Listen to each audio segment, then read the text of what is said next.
Oaks, a house in the country which I rented for the summer. As an author, I write tales of mystery and murder. But the things that happened in this house were far more fantastic than any story I've ever had published. I brought a staff of servants from my city apartment, and my maid Lizzie Allen, who had been with me nearly 20 years. Lizzie? Yes, Miss Cornelia. Is the car ready? It's at the door. Look, Miss Cornelia, them servants you brought from the apartment are talking about walking out on us. Really?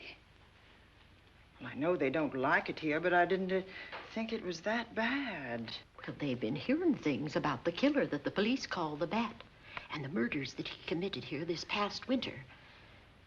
Now people are saying that he's back again. Well, how can they be sure of that? Has he committed another crime? No, not yet, but that ain't saying that he won't. Here's something else. You've heard about the bats they have here. Animal bats, the kind that fly. Yes, yes. Look what it says in this magazine. This is a report from the State Health Department, and it says some of them bats is rabid. Well... And that ain't all. Now there's a rumor going around that it was the bat himself, the killer, I mean, that released the rabid bats in this neighborhood. Oh, that's ridiculous. Well, the housekeeper, the cook, the butler, and the upstairs maid don't think so. Well, I can't help what they think. If hysterical nonsense like that can scare them out of their good jobs, it's their loss, not mine. Come on, Lizzie, I've got to get to the bank.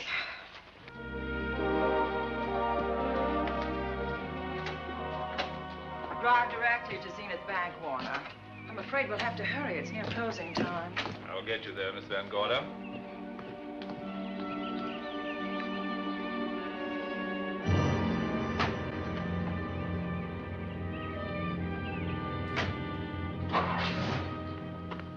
Thanks again. Miss Van Gorder. How do you do, Mr. Barry? How are you? I'm very well, thank you. You remember Lizzie Allen? Of course. Hello, Miss Allen. How do you do? So you're spending the summer with us again? Yes, yes. I've leased the Oaks, the home of your bank president, John Fleming. I heard you had. I was surprised. Why? Is there something the matter with it? No. I was surprised because Mr. Fleming said he would never rent it. Oh? Well, I rented it from his nephew, Mark Fleming, who has the real estate office here. He said his uncle would be gone the entire summer. Well, that's right. Mr. Fleming's in the North Woods now with his physician, Dr. Wells. Oh, pardon me. Dale, I want you to meet my wife. We were married at Christmas time. That must have been nice. Believe me, it was. Oh, here she is. My How wife, do you Miss do? Van Gorder, Miss Allen. How do you do, Mrs. How do Bailey? you do? Cornelia Van Gorder. Yes. Oh, well, I've read every murder mystery you've ever written. I just adored that weird one, The Private Morgue of Dr. X, even though it gave me the shivers. Only the shivers? Scared hell out of me. Oh. Well, I really mean that Miss Corney killed them off in that one. When you refer to my books, please don't call me Miss Corney. Pardon me, Mr. Bailey. Mr. Hines is here to see you. Oh, yes. Excuse me, please. Don't be strangers now. No, Oh, no, I we should won't. say not. Oh, so you're a bride. Well, not quite. Not since Christmas. You know, I'm sure I've seen you. Well, I used to be my husband's secretary here in the bank. Of course I remember. May I welcome our most distinguished visitor back to Zenith? Oh, that's very charming, but, Lieutenant Anderson. Lieutenant Anderson, of course. Chief of Detectives of the Zenith Police Department. This is Miss Allen. Miss Allen? How do you do? Lieutenant Anderson is one of our favorite citizens. He's on the bank's board of directors. Not bad for a policeman. You must have made a good thing of it. Well, I saved my money, if that's what you mean. It's near closing time, and I've got some business in the safe deposit vault. Please come and see me, Mrs. Bailey. Oh, I'd love to. And you, Lieutenant. Thank you. Goodbye. Goodbye. Nice to meet you. My, what a charming woman. She moved into the Oaks just the other day. That house is a proper setting for a writer of mysteries. Oh, it certainly is. Vic, what's the matter? Come in here, both of you.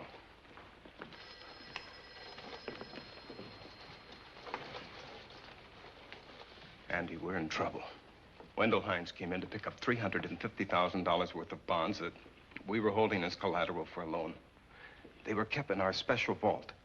Mr. Fleming and I are the only officers of the bank who have access to that vault. So? The Hines bonds are gone.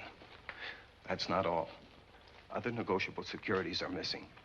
From what I can gather, short of a careful check, the bank has been looted of over $1 million worth of securities. You'll have to notify Fleming. I wish I could talk to him. Unfortunately, he and Dr. Wells are deep in the woods. They can't be reached by phone.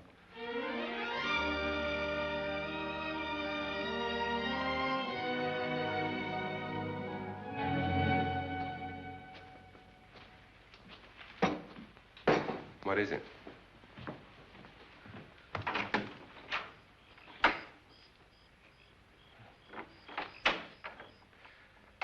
I thought I heard someone on the path coming from the lake. Had an idea it might be that guide of ours. Oh, Sam won't show up until morning. It's a 20-mile canoe trip from here to civilization. 5 will get you 10. Sam has a message for me. I thought you told him at the bank not to bother you. I did, but they'll bother me.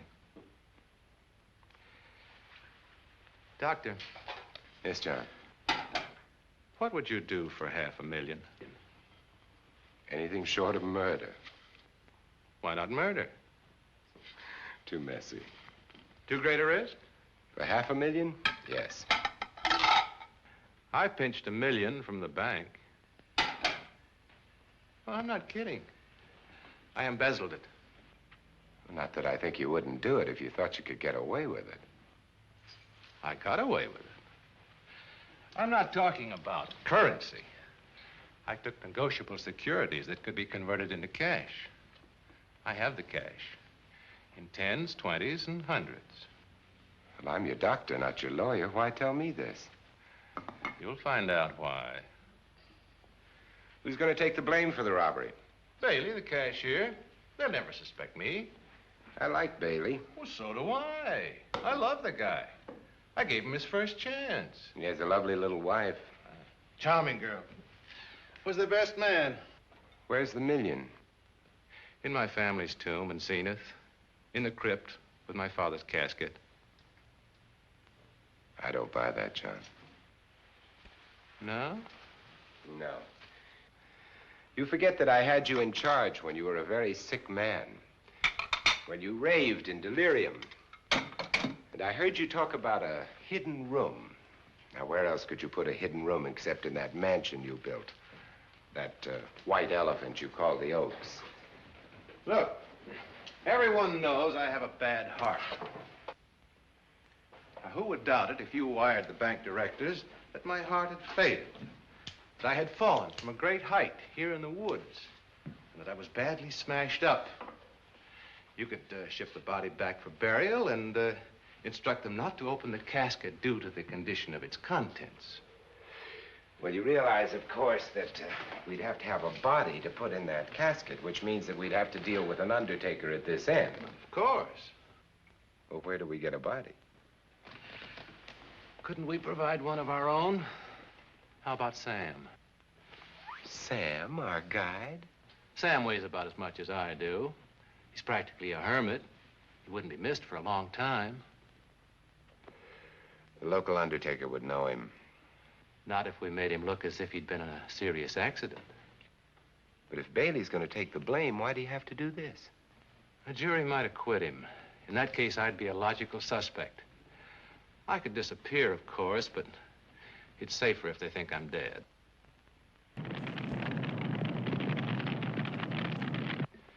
What if I don't go for this deal? In that case, it would be too bad. You mean you'd kill me? What else could I do? Now that I've told you about the $1 million, I'd say you were shot in a hunting accident. Now, look, Doctor, if you can find another body instead of Sam's, it's all right with me. There's $500,000 in it for you. I'll do my best. I smell smoke. So do I. What's that noise? Look, Doctor, the woods are on fire. It's coming this way. We've got to get out of here. Out the back way. We will. As soon as I provide that body we were talking about.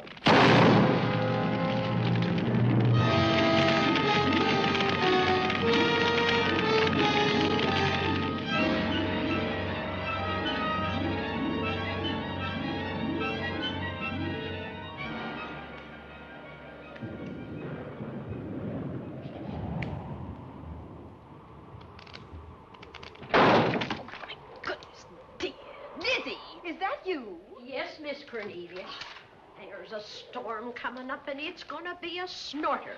The wind nearly blew the door off its hinges. Well, that noise blew my game higher than a kite. I think I've lost some of the cars. Oh, I'll get them for you. Oh, I see you found the paper.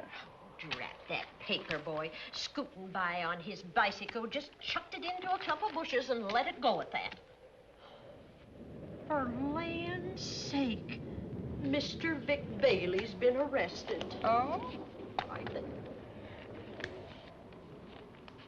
Victor Bailey, vice president and cashier of the Zenith Bank, was arraigned before United States Commissioner Alvin Fielding, charged with the embezzlement of over $1 million.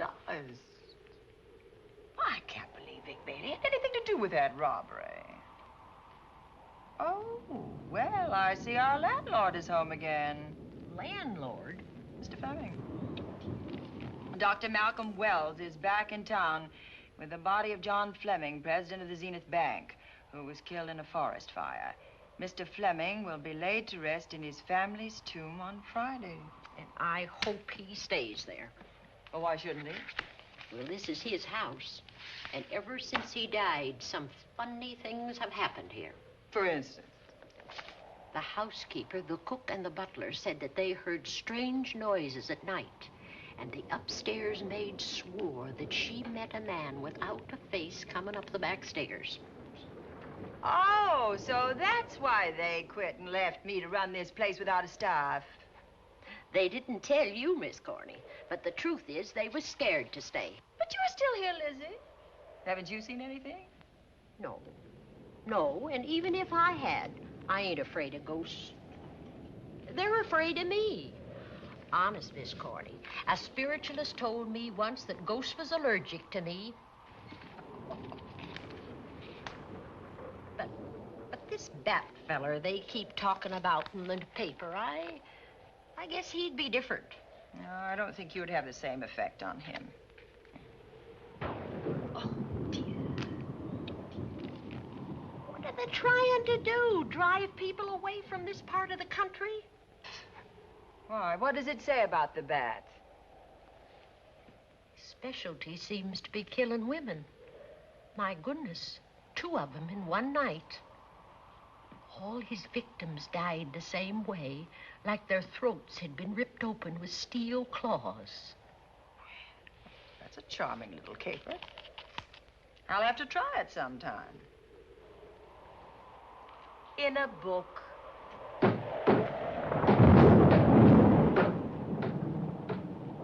That ain't nothing, just something bumping against the house.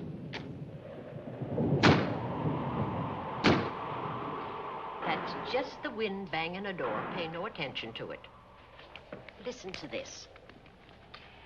One of his victims who lived for a moment after she was found described the bat as a man without a face. Honest, Miss Corney, I think that woman must have been exaggerating.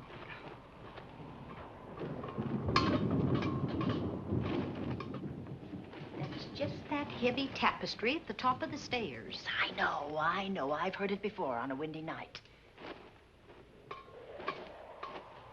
That sounds as if there was someone on the stairs. I know there isn't. At least there shouldn't be. There ain't. Them's just the noises you hear in any old house on a windy night. It says here that the bat never leaves no fingerprints. That's understandable. Having no face, he probably has no fingers either. Lizzie!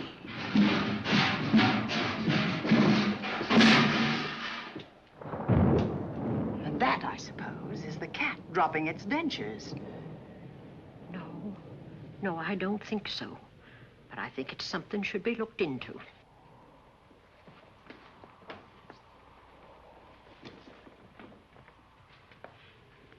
What shut him down here?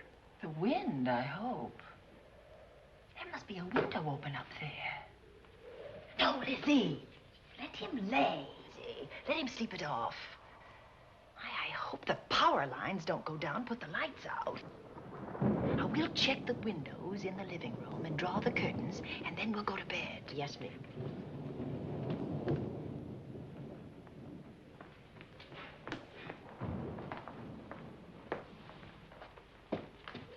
I won't be a minute.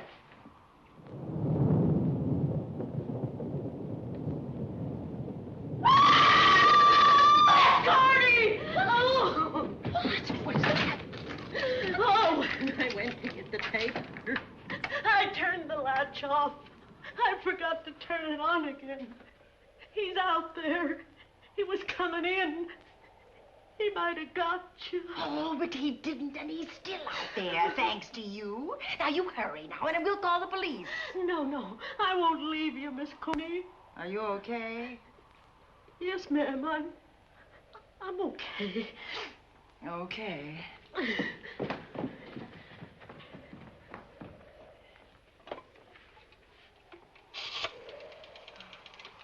Operator? Give me the police department, please. Zenith Police Department. This is Cornelia Van Gorder. I'm living at the Oaks. We know about that, Miss Van Gorder. Just a moment ago, a man tried to force his way into this house. You're not alone there, are you? What about your servants? Well, I have none except my chauffeur, and he's away. He won't be back until the morning. Now, there's only 2 of us here tonight, and we're going to lock ourselves in my room. Now, if any of your men see anything, will you have them call me? I'll send officers over there right away. Oh, thank you very much. Come on, Lizzie. We're going to sleep in my room.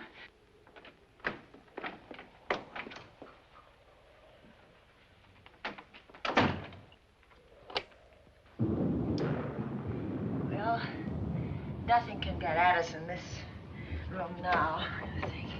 This door seems good and solid. Like the door to a tomb.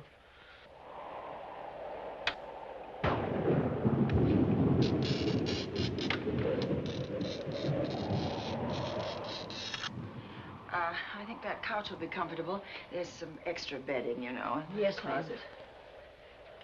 Let's see now.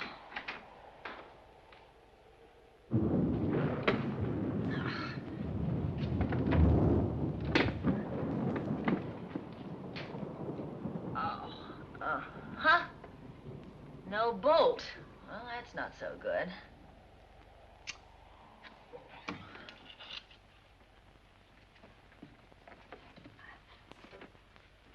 What's that for?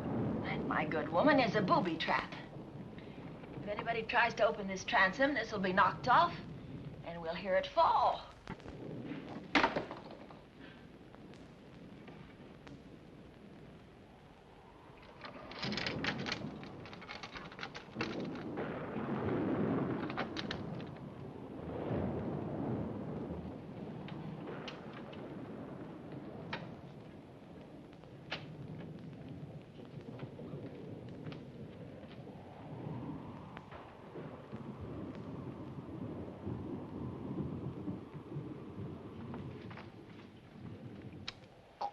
Fiddlesticks.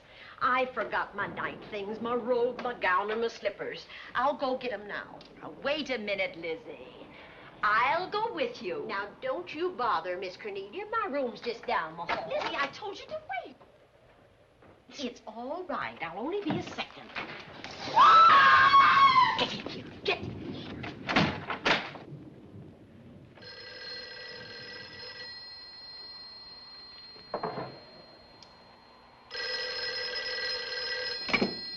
Yes? Miss Van Gorder? Yes? Zenith Police Department. There's a police car just outside your house, and the officers in it have reported that there's no sign of a prowler anywhere on the grounds. Well, the man's inside now. He's in the hall, just outside my bedroom. Have your men break through the kitchen door and search this place from top to bottom. Okay, Miss Van Gorder. Sit tight. I will. I have a gun, and I know how to use it.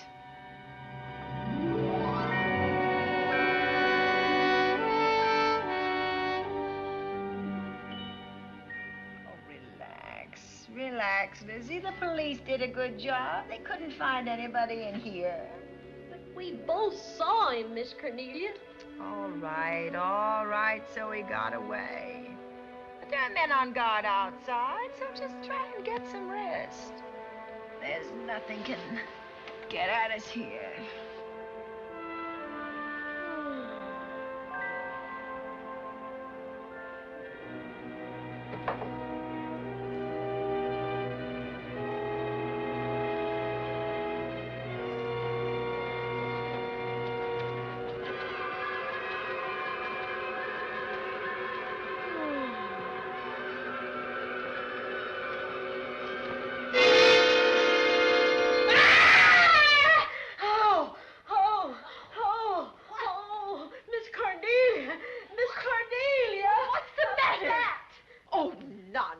You've had a nightmare. Maybe I did. But there was a bat in it, and it bit me. It flew in that closet. Oh, good gracious, Lizzie, you're right.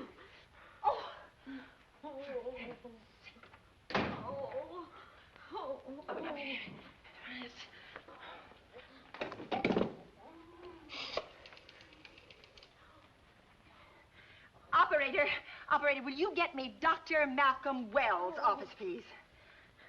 No, I don't know his number, and I have no phone book up here, but this is an emergency. Will you connect me with his office, please? Oh, dear, I'm going to get the rabies. Hello? Hello? Dr. Wells' office? This is a call service. Dr. Wells is out at the moment, but if you'll give me your name and number, I'll try to locate him. Well, this is Miss Van Gorder of the Oaks. My maid has just been bitten by a bat that may be rabid, and she must have treatment as soon as possible. And I was told that Dr. Wells was the nearest physician. I'll try to find him for you, and if I can't, I'll send you another doctor. Oh, well, thank you very much. Oh, he's out on a case. Oh, I hope it's not a delivery. A baby, I mean. They can be terribly complicated. it never bothered me none. Oh, Lizzie, you never had a baby. Of course I didn't. That's why they never bothered me. Oh, does it hurt, huh? Little.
Dr. Wells? Are you there, Dr. Wells? Are you there, Dr. Wells? This is the operator. Your call service is on the wire. It's an emergency. This is Dr. Wells. This is your call service, Doctor. Oh, hello. I was just doing an experiment. I left the receiver off. That's what I thought, but I kept trying. Miss Van Gorder at the Oaks called and said that her maid had been bitten by a bat, and she's afraid it might be rabid. What? Oh, all right. Tell her I'll be right over there.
Who's there?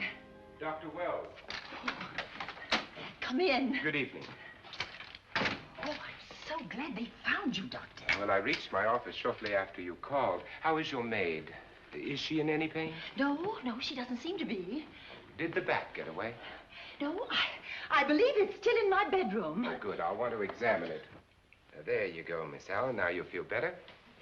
Doctor, have I got the rabies? Well, I can tell you better after I've examined the bat's brain under a microscope. That thing's got a brain? Oh, you'd be surprised. Well, where is it? I think the little darling is in that closet. Oh. You know, it's a pity you leased this house, Miss Van Gorder. Why a pity? Well, my dear lady, I don't want to alarm you, but... Oh, well, after tonight, nothing can alarm me. Yes, I understand. It must have been terrifying. So many unexplainable things have happened here. There's something about the place. Your servants must have sensed it when they walked out on you. An apprehension of disaster. Well, let's see. Aha! Yes. There he is. All right, now, take it easy. Nobody's going to hurt you. Quiet now. Quiet.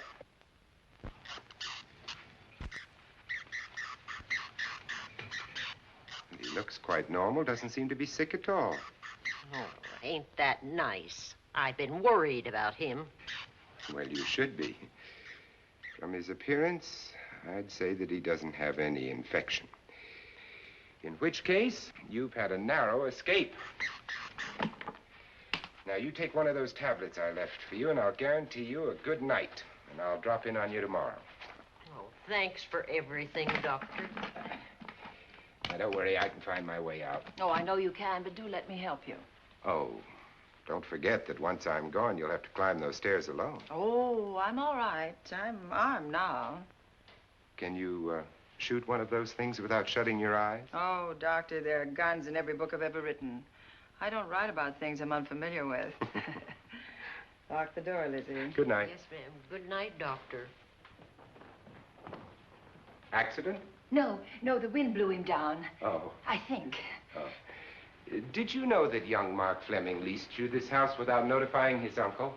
No, I didn't. Well, it doesn't matter now. John Fleming is dead and Mark's his heir. But if John were alive, he would warn you to leave here, Miss Van Gorder. Really? Yes. It's been a tragic place for anyone who ever lived in it. Well, good night. Good night, Doctor. Who's out there? Nobody you need worry about, Doctor. Oh, it's Andy. Oh. That's right. Oh, good evening, Miss Van Gorder. Good evening, Lieutenant. Somebody sick here? My maid was bitten by a bat. Oh? A rabid bat? Well, I'll know for sure when I get to my lab. I caught the bat. It happened indoors? In my bedroom. Yes. How'd it get in? Well, there are many ways a bat could get in a house. You ought to know. I spotted this hole in the window the minute I got here. Why? That's where the two-legged bat got your door open. Miss Van Gorder told me that she phoned headquarters at Zenith. Yes, I phoned twice. The second time was after the prowler got in the house. Weren't headquarters, Andy? No, but they contacted me. An officer came and searched the house from top to bottom, but they couldn't find the bat. You better have this window fixed tomorrow. Oh, yes, I certainly shall. Yes, and I'd better be going. I'm due in surgery at 8 o'clock in the morning. Good night. Good night, Doctor. There'll be a man patrolling the grounds all night, Miss Van Gorder. Oh, thank you. And nobody inside, Andy? Why should there be? Well, how do you know but what the bat is hiding somewhere in the house? I'm quite sure he isn't in the house, Doctor. Not now. Good night. Good night.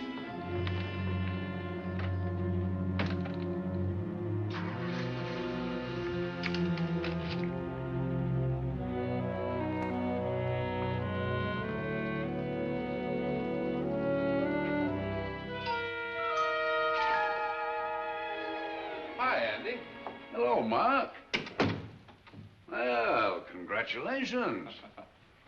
Real estate business must be picking up. New office, new furniture. New deal. How do you like it? Looks expensive. Are you squandering your inheritance? Oh, I haven't got it yet. Well, the paper says John Fleming left his entire fortune to you. Funny thing about that entire fortune is that we can't find it. No kidding. Oh, all Uncle John had in his bank account was a couple of $100. And his safe deposit box was empty. If we don't find that missing million, mine will be empty, too. How come? Well, all my savings were invested in Zenith Bank stock. The examiners won't certify the bank is solvent until those stolen securities are found. So the stockholders have voted an assessment that'll wipe some of us out. It's a since those securities have been converted into cash. And if I can't find that cash, I'm sunk. Well, where are you going to look for it, Andy? Here in Zenith. Your uncle wouldn't take $1 million on a hunting trip, would he? You suspect Uncle John? Why, Andy, he founded the Zenith Bank. That'd be like robbing the family tomb. You think he wouldn't? Well, besides, Vic Bailey's fingerprints are all over the vault. Now, they didn't find any of Uncle John's fingerprints. Because he wiped them off. Can the defense prove that? They'll try to. Judy Hollander, Bailey's secretary, is a defense witness. And they believe her testimony will have a powerful effect on the jury. Oh, well, she has a powerful effect on me. Judy's a doll. Here's the book you mentioned, Judy. Your newest one. Yes, it's just been published. You can have that copy if you wish. Oh, it's a first edition and you've signed it. Yes, of course. Thank you so much. May I serve tea now, Miss Van Gorder? Yes, please do, Warner. Thank you. Well, I see you've engaged new servants. Yes, of course. Well, how did you persuade them to live in this house?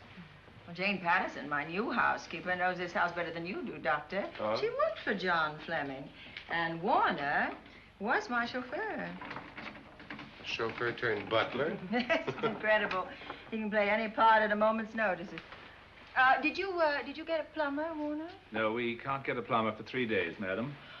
What about that leaking pipe? The basement will be flooded in 3 days. The pipe is no longer leaking. You mean it's dried up of its own accord? No, not quite. I packed the elbow where the water was coming out. Packed the elbow? Oh, where did you learn how to do that? Well, into each life, a little rain must fall, and a careful man learns to keep himself dry. Now, is there anything else that you require, Miss Van Gorder? No, not at the moment, Warner. Thank you, madam. Now, there's a character. How long did you say that he worked for you as chauffeur? About 3 months. Well, I hope he doesn't have a police record. My dear Dale, it may interest you to know that the last night of his life, John Fleming told me that he loved your husband like a son. If Fleming were alive today, he would be fighting to prove Vic's innocence. Could Mr. Fleming prove his own innocence? Miss Van Gorder, can there be any doubt about it? There will be when Miss Hollander testifies at Vic's trial. Oh? You know something that we haven't heard yet, Judy? Something I saw with my own eyes. She's not permitted to say what it was. My dear girl, I wouldn't think of asking her. But let's assume for a moment that Fleming did steal the $1 million. Now, what would he do about it? Where is it? Hidden someplace where he could lay his hands on it without getting caught in the act. Now, if I was writing this, instead of living in the middle of it, I'd hide it right here in this spooky old house. Under a loose floorboard or up a chimney? If Mr. Fleming had the nerve to steal $1 million, he'd make his plans well in advance. I'd say he'd prepare a place to hide it. Possibly when this house was being built. Now, I rented this place from Mark Fleming, his nephew. I wonder if he'd have the floor plans. I'll ask him. Yes. Lizzie, will you bring Mrs. Bailey the phone? Oh, you ask him now. Okay. His number is Summit 7537. Oh, thank you, Lizzie. Summit 7537. Not bad, eh, Andy? That means new business. Now, you see, somebody wants to buy a house. Mark Fleming speaking. Oh, hello, Dale. Well, hang on a minute, honey, while I see if I have him. It's Dale Bailey, all excited. Miss Van Gorder wants to know if I have the floor plans of the Oaks. Now, what would she want with the floor plans? Well, she suggested to me that your uncle might have hidden the bank loot there. Are the plans here? They're somewhere in the house itself. Wait a minute, there is a place where Uncle Johnny might have kept those blueprints. What place? Well, I heard him talk about it a good many years ago. I can't be sure of the exact location. Anyway, I don't think the old boy had the guts to steal $1 million. But if I find those plans, I'll let you know, Andy. Hello, Dale. Look, honey, I haven't seen those plans since I was a kid, but I'll come over tonight and maybe we can find them. Thank you, Mark. We'll expect you. He seems to think they're here in the house somewhere. He's coming over tonight. Well, that's good. Dale and Judy are my house guests for the weekend. Would you like to have dinner with us tonight? Oh, no, thank you. I couldn't. I still have a few calls to make. You know, if Judy's testimony is going to clear Vic Bailey and implicate John Fleming, others may get the idea that there's buried treasure in this house. Don't even mention your testimony until you're actually on the stand. Oh, I won't. That's a smart girl, Judy, and a very lovely girl. Well, good afternoon, ladies. Goodbye, Doctor. Dr. Wells. Come on, girls, let's go.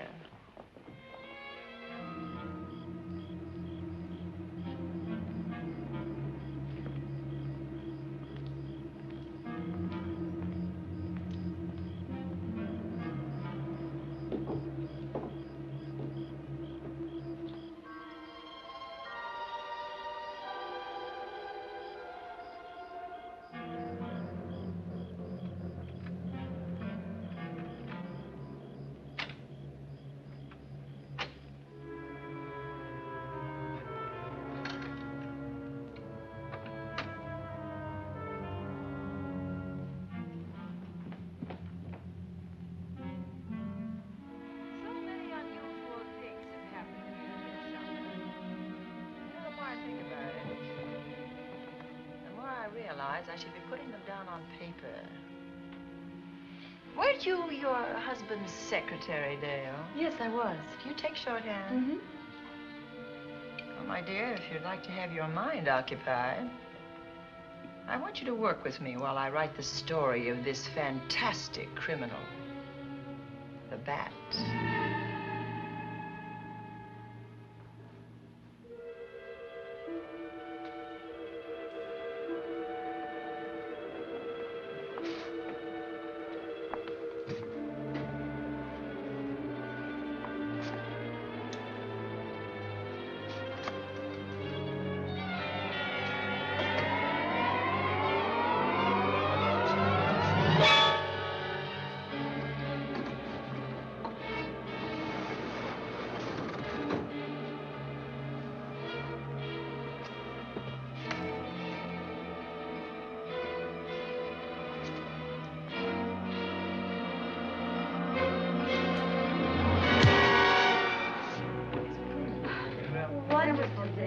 Thank you.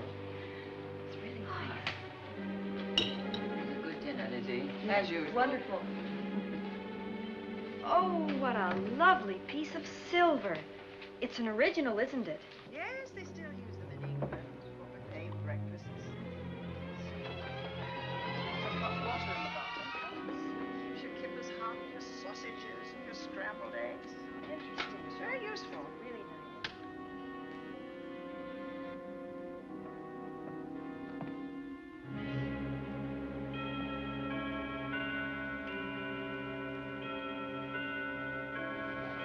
Clock hasn't struck the hour in the last 10 years, if I'm to believe what Mark Fleming told me. Why is it angled away from the wall like that? I don't know. Somebody must have moved it. Lizzie, very likely when she was dusting. Wait a minute.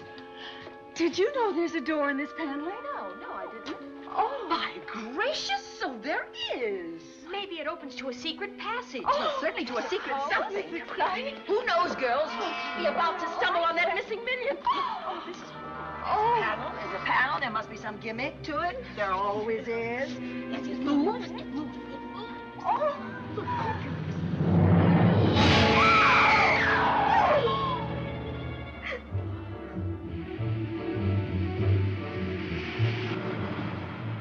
Calling car 11. Calling car 11. Proceed to the Oaks in Zenith Township immediately. A homicide has been reported. Okay. Proceeding to the Oaks. Notify the county coroner, Dr. Wells. Tell him to come to the Oaks at once.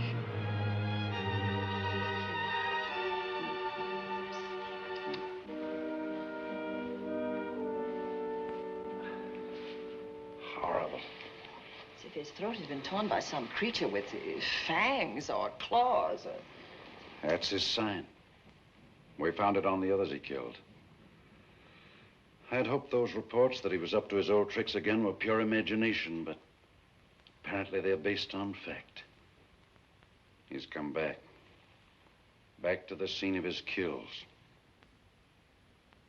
Yes, that's who I mean. That's who did this. The bat. Who found Mark? We all did. And it's Dale and Judy and I. Lizzie was in the dining room. This is my new housekeeper, Jane Patterson. You know, she worked for John Fleming. I know her. Where were you, Mrs. Patterson? In the kitchen, cleaning up. I cooked the dinner tonight. Did you know that the secret closet was here? No. It was behind the grandfather's clock. Well, it was I who found it, really. Noticed the clock had been moved and the door wasn't quite closed. I'll get it.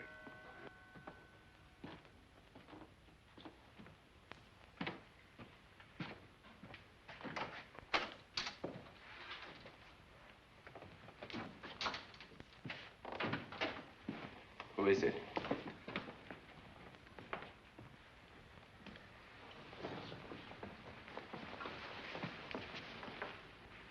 Mark Fleming. As coroner, you saw the same wounds on the others.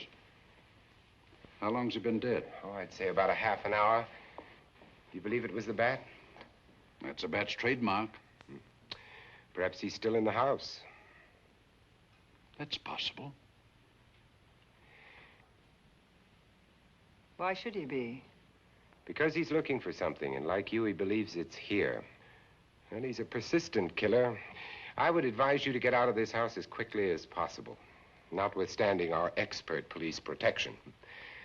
Have you called the morgue? They're on their way here. Oh, good. I want to examine the body before they get here. May we take it into another room? Yes, to the sunroom in the back. Thank you. Give me a hand.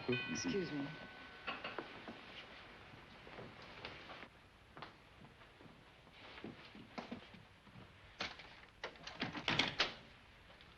Oh, Warner, where have you been? Well, madam, has it been an accident? There's been a murder. Mark Fleming, the young man from whom I leased this place, was killed here tonight. They know who did it? Well, they believe it was the bat. I'm sorry I had to use the front door, Miss Van Gorder, but I forgot my keys, and when I rang the bell at the kitchen door, there was no response. Oh, this is Warner, Lieutenant. He's my butler. He was my chauffeur. Why'd you promote him? Well, it's very difficult to find a butler. They don't like service in the country. Have you been a butler before? I've served in many capacities, sir, but this was my night off, and I forgot my keys. I heard that part. What time did you leave the house tonight? Oh, about 6:30. I had dinner at Wiley's Roadhouse. Can you prove where you spent the rest of the evening? I can try. Try hard. And don't leave the house. I'll get to you later. Very good, sir. I shall be in my room, Miss Van Gorder, if you need me. Yes, Warner. Surely you don't think he's... Warren and I have met before. I can't recall where or when, but I will.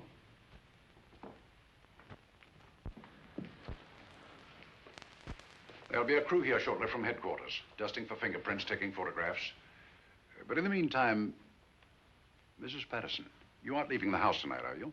No, Lieutenant. Don't. I'll talk to you in the morning. Good night. Good night, sir. Good night, Miss Van Gorder. Dale, I was with Mark Fleming this afternoon when you talked to him about the floor plans of this house. I heard him tell you he was coming here tonight.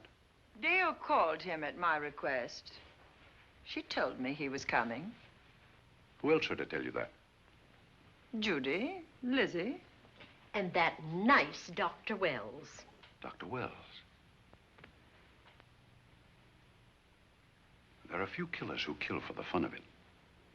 The bat very likely is a mental case, and I'm convinced that his crimes are motivated by his mania for personal gain. There's $1 million at large, and he's going to keep on hunting for it until he lays his hands on it. Now, these young ladies are staying here tonight? Yes, they're my house guests. Well, when my crew arrives, we'll be busy for a while, so I'd suggest that we go to our rooms? That's a very good idea. Come on, girls. What about a police guard for this house tonight, Lieutenant? You've got one. I'm going to cover this place tonight from the attic to the basement. If the bat makes another call, I'll have a little surprise for him. Who is he? Have you any idea?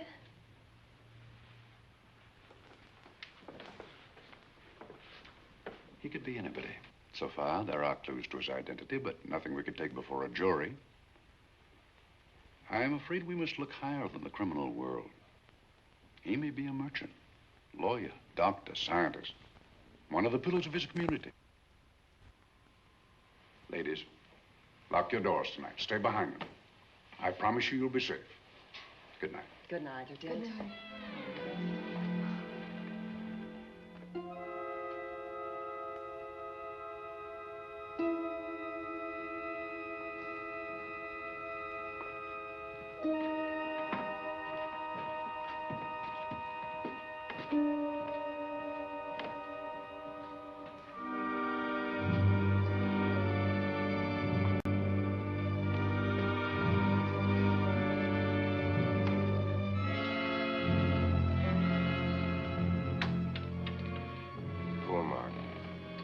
It's a pity. So young. Well, Doctor, do you agree it was the bat? In my report, I shall say the death was caused by the same technique used in the other killings. A paralyzing blow to the throat, followed by severe lacerations of the jugular, resulting in excessive hemorrhage. In a layman's language, he didn't know what hit him. Oh, he knew. But he didn't have time to think about it.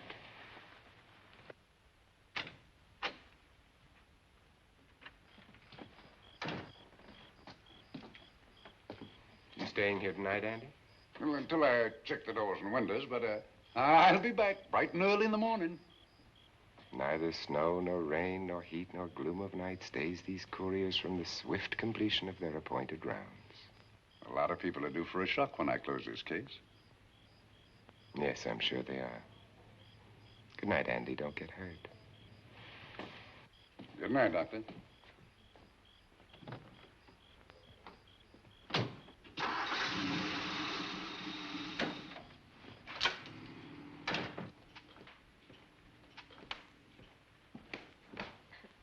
You know, I think we'd better let you get some sleep. Oh, Lizzie and I share this room for mutual protection.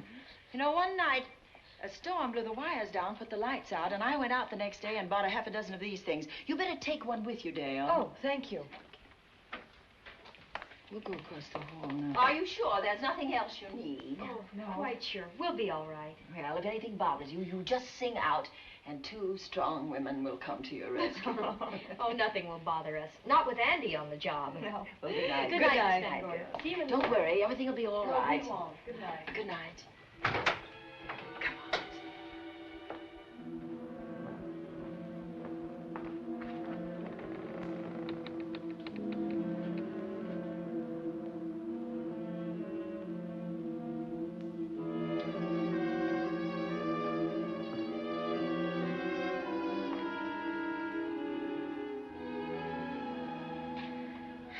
I don't think I'll sleep tonight. Me neither. All I can see is poor Mark Fleming staring at us. I thought that when people died, their eyes closed, as in sleep. Don't think about it. I'll bet you're thinking about it. No, I was thinking of my poor husband sleeping in jail tonight. Oh, Judy, I love him so much.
What's that noise?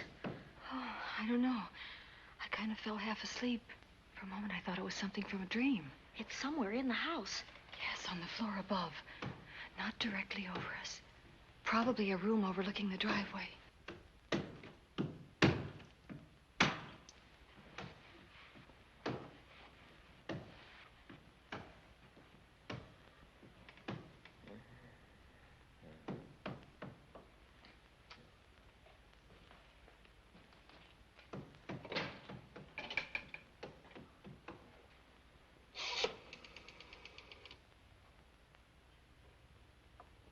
Should we call Miss Van Gorder?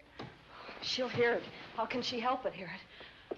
Oh, besides, we don't want her to think we're a couple of hysterical women. Oh, I'm about to become one. dear. I had it for one night. Dale, you're not going out in that hall. I want to know what's happening up there. But Lieutenant Anderson said if we stayed behind our locked doors, we'd be safe. Vic isn't safe locked up in that jail. Suppose that stolen money is in this house. Mark Fleming seemed to think it was. Maybe that's what somebody's looking for.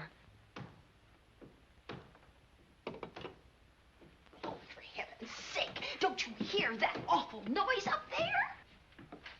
Now, Lizzie, you've just got to stay awake. The house phone and the outside phone wires have been cut, and we can't get help. Where's that policeman? Oh, I don't know. Something must have happened to him. Now, go on, get on your robe. Oh, Dale, please don't go up there. I've got to. Think what it could mean to Vic. Now, you stay here. Oh, no. If you go, I go.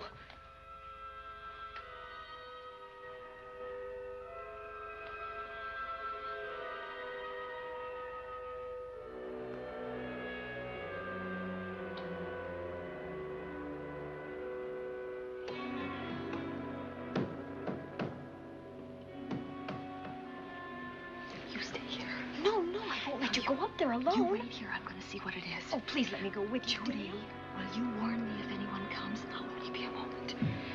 Now, wait.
Give her to me. I'll look after her.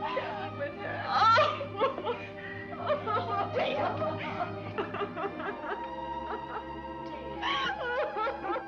Poor baby.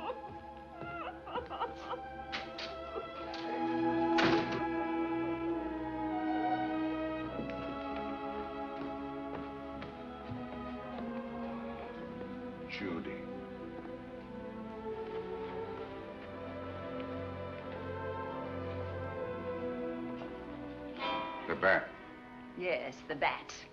He caught her at the head of the stairs. We saw him rushing down the stairs as we came out of the room.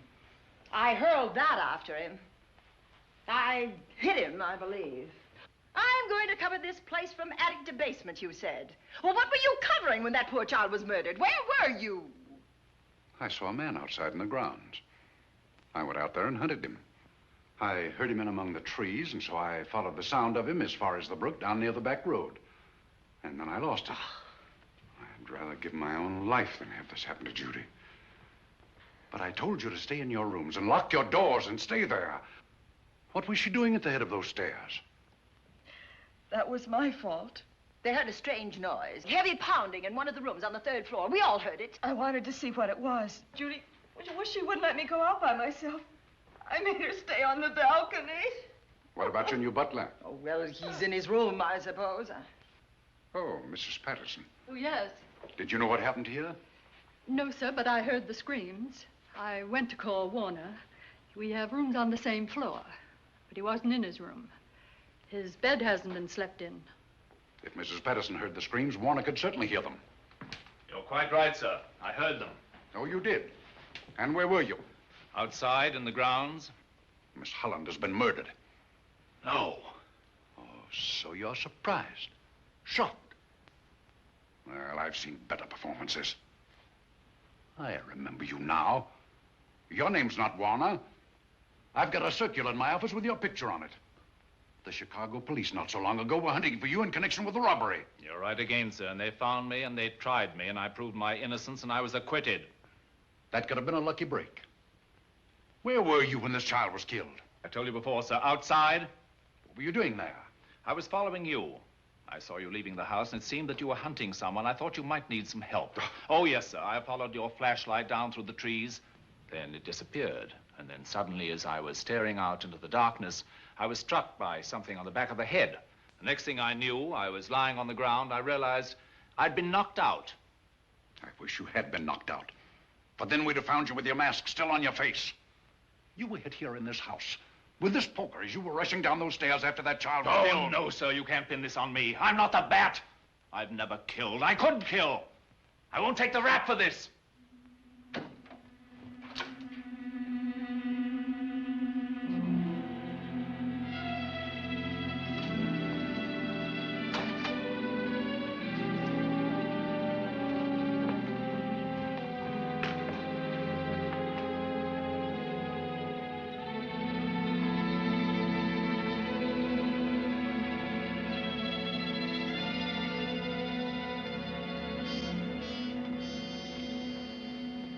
Doctor, we have another case for the county coroner.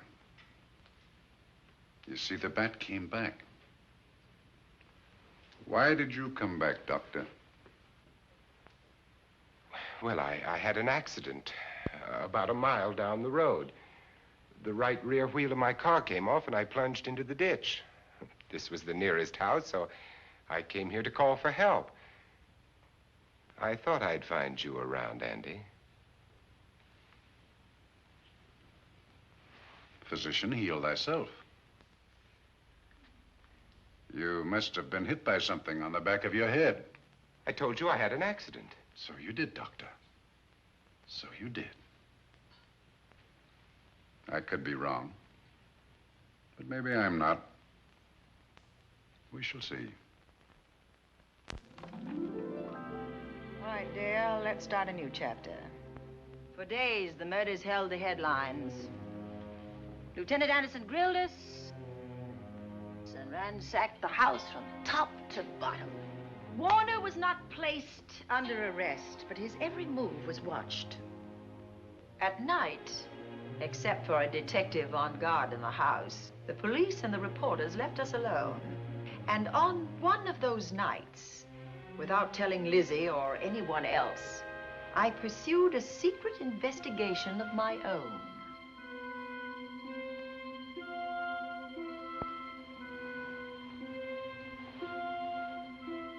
It was in an empty room on the 3rd floor where we kept our trunks and other things.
Put him up, Pat.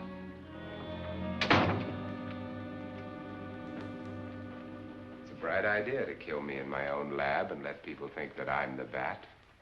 But you had to kill me first. What was it to be, ambush?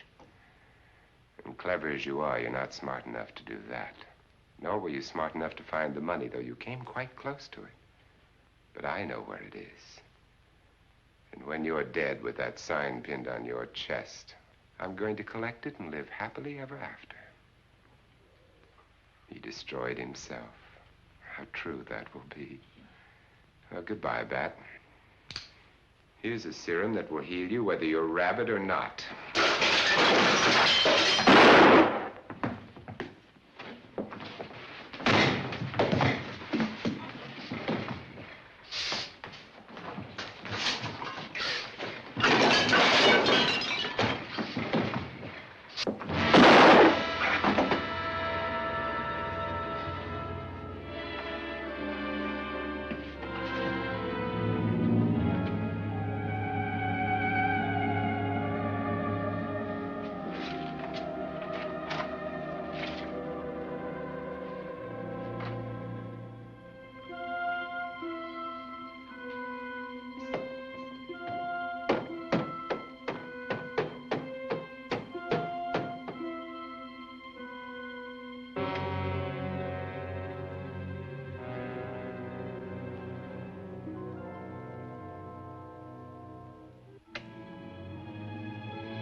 Something's wrong.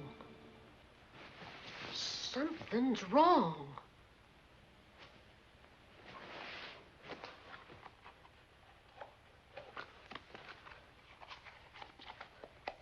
Miss Cornelia.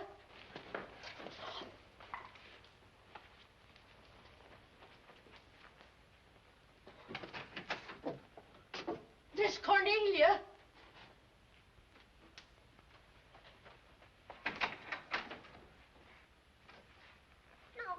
Where would she be going at this time of night?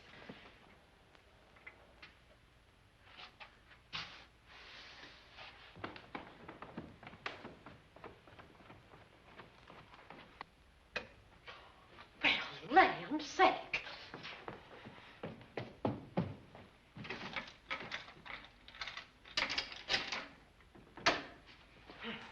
I never. Oh. Mr. Davenport. Mr. Davenport.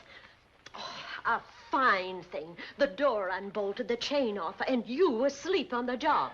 Wait till Lieutenant Anderson hears about this. Come on, wake up. What's the matter with you? I don't know. My head hurts. My whole body's numb. Here, take a sip of this. Try to snap out of it. I'll be back in a minute.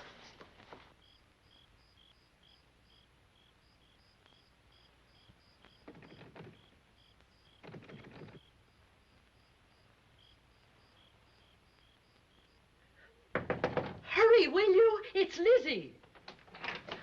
I'm terribly worried. I can't find Miss Cornelia anywhere, and something's happened to the policeman. I don't know what. Get Warner. Bring him to the drawing room. Tell him we need him.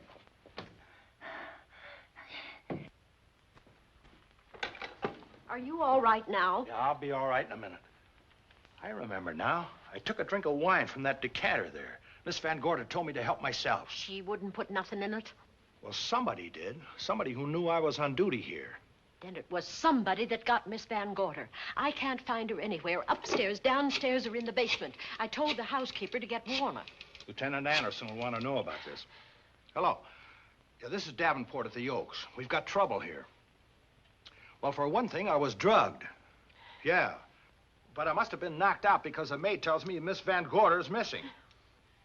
Well, you better call Anderson and let him know. He's not at home. Well, where is he? Out on a case? What case?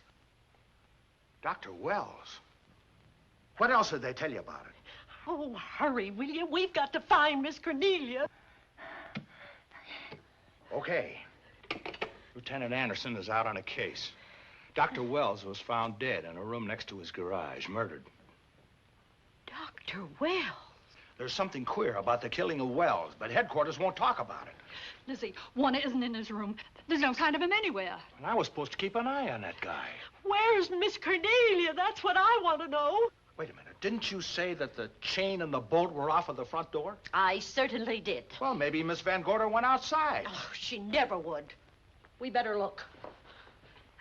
I can't breathe. There's no air.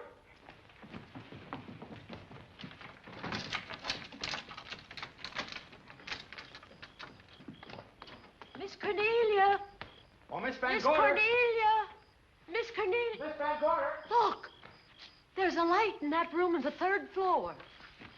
Were you up there tonight? Well, of course I was, but I turned the lights out before I came downstairs. Then Miss Cornelia might have turned them on again.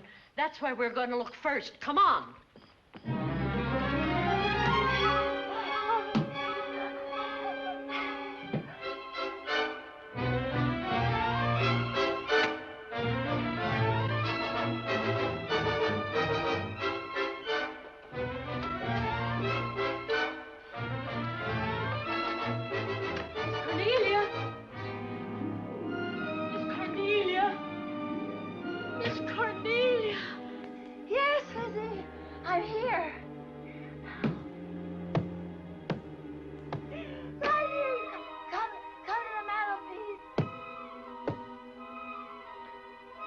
Here we are, Miss Van Gorder. What do we do now?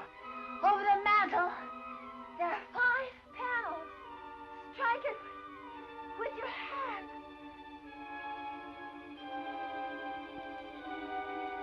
Which panel did you say, Miss Van Gorder? Oh, I can't. I just can't. Miss Van Gorder, which panel? We couldn't hear you. She said strike it. What difference does it make which panel? Strike them all. Look.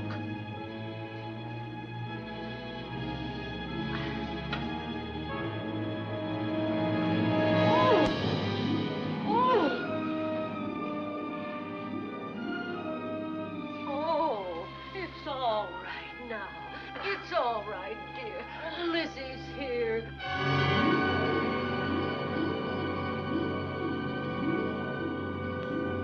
Feeling better? Yes, much better. We'll take you to your room. Oh, no, you won't. I'm going to stay right here. I'm quite all right. Oh, how blessed it is to breathe without an effort. You know, no one knows how sweet the air can taste until someone shuts it off for a moment. That room is just like a box. When the mantelpiece closed, it seemed like all the air was drawn out of it. Look, there it goes again. Let it close. I can open it from in here. There's a control panel behind this blueprint. Electric motor under the trap door here. Once the door is open, you can keep it that way. I believe that the fireplace in this other room opens the same way. And it does. I tried to find this, but I couldn't find it. Yeah, it's back at this blueprint here. Well, it's quite a setup. Too bad we can't open that safe in the same way. Take an expert to crack this box or a shot of nitro. Well, maybe that's what the bat had in mind. Could be. Seems he's on the prowl tonight. Miss Van Gorder, Warner has disappeared. And Dr. Wells has been murdered. Dr. Wells? Lieutenant Anderson's on that case right now. Well, does he know what happened here tonight? They got word to him. He'll be here any minute.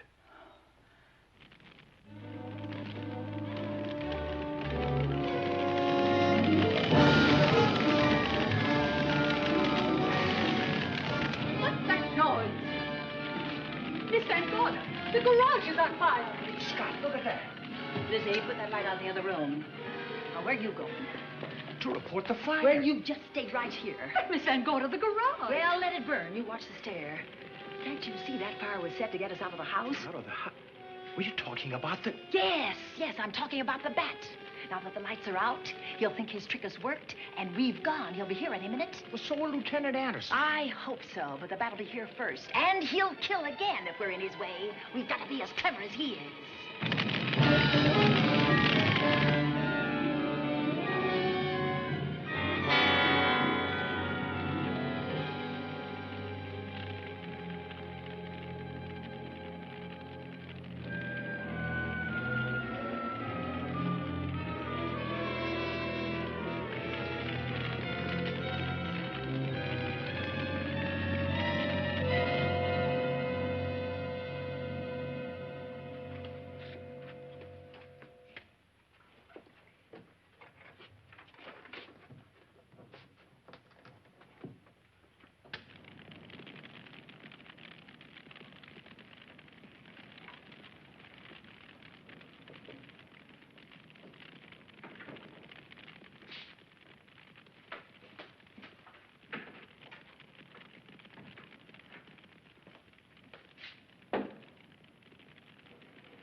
But you'll be safer downstairs. I'll take care of you. Well, the others can go, but I'm going to stay right here. All right, but get out of sight.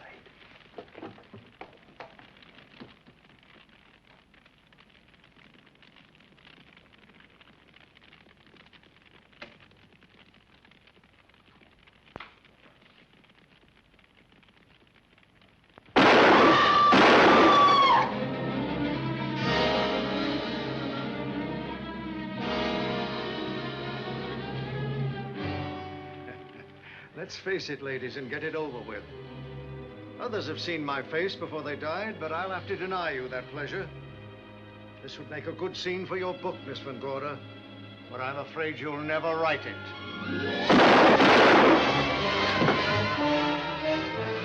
That is Warner. I could tell. You misjudged me, Miss Ellen. Warner! I don't like being a murder suspect, Miss Van Gorder. I was headed for a plane, but halfway to the airport, I changed my mind and came back. I'm glad that I did.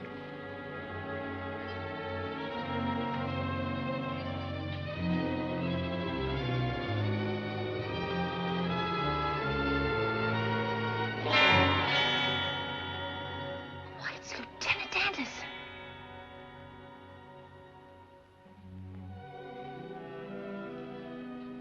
Yes, it was Anderson.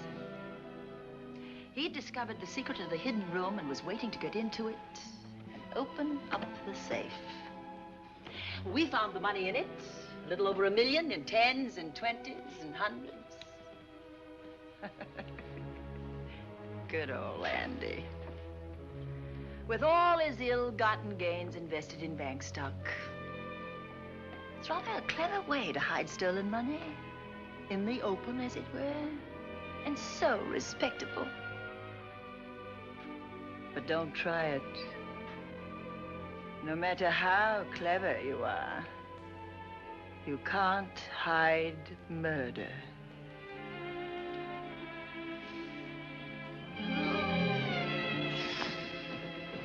Well, that's it, Dale. That's the end.